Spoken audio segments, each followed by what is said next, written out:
Hello, Learning Birds. This is Mr. Buffington on our expository essay style lesson.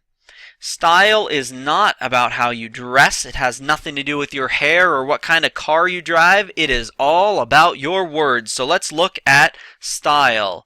We're going to look at how to use good language, literary devices, a consistent tone, and a consistent point of view for having good style in our expository writing. What's wrong with these sentences? I really, really, really like Spam. Well, the person should probably try some other foods.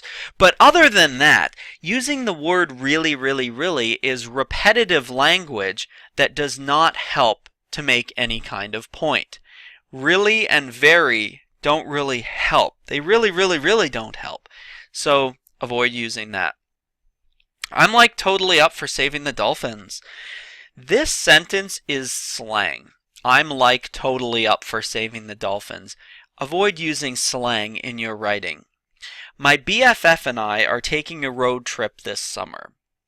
In expository writing, you don't include texting language and contractions like BFF. Try and avoid those. I could care less. First off, this is a phrase that people say, but it's actually wrong. What they mean is I could not care less, or there's something that I don't care about so much that I couldn't even care less. It's a phrase that we use when we talk, but it's incorrect. So it makes no sense to use it while you're writing. So avoid using phrases, common phrases that you would use in language, especially when they're incorrect. Let's talk about some literary devices that are appropriate to use inside of an expository essay. A simile, which is a comparison using like or as, is often used inside of an expository essay. For example, strong like an ox, small as an ant. These are similes, and you can use them for powerful comparisons. A metaphor is another comparative device that we use to compare without using like or as. You're just stating that something is something that it's not. For example, it's the keystone of our argument. The keystone is the centerpiece that holds something together. So if this is the keystone of your argument, what you're saying is it's a really important piece that's going to hold all of the rest of the argument together. That's a comparison that is not using the word like or as. That is a metaphor. An allusion is when you make reference to a famous historical figure or other figure. For example, he was the Einstein of their time. This might be like you're talking about me, for example, and you were just talking about how smart I was, so you said he's the Einstein of our time. It's just making an allusion to a historical figure. Again, very appropriate when used correctly inside of an expository essay. Now we're going to talk about having a consistent tone. Expository writing is almost always formal and informative, so avoid using I statements, I like this, I think that, and also avoid writing the way that you talk.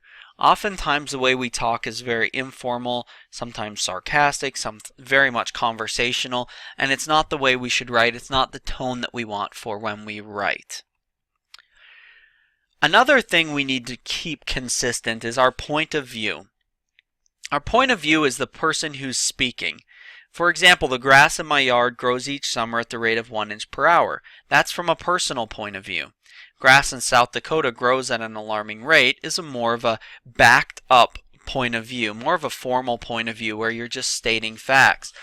Now, both of these are fine, but you need to make sure that whatever point of view you choose, you are consistently using that point of view throughout.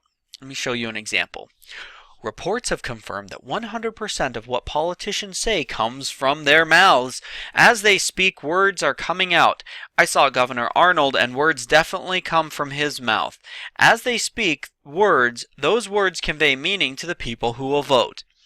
So the point of view change in this paragraph is when I go from making statements, like the made up statistic at the beginning, to I saw Governor Arnold. and words were coming from his mouth. When I start saying, I saw this in my writing, then I'm changing my point of view to being more of a personal, from my perspective point of view. To make it more of a consistent point of view, you could change that second or third sentence there, saying, when Governor Arnold speaks, words definitely come from his mouth. So that would have a consistent point of view throughout. It's a silly paragraph, though. Style is difficult to spot and quantify, but as you write, I need you to keep these things in mind. Think about the language that you're using. Think about using some literary devices like simile, metaphor, and allusion that we talked about. Have a consistent formal tone in your writing style and have a consistent point of view. Hope that lesson's been helpful for you. Have a great day.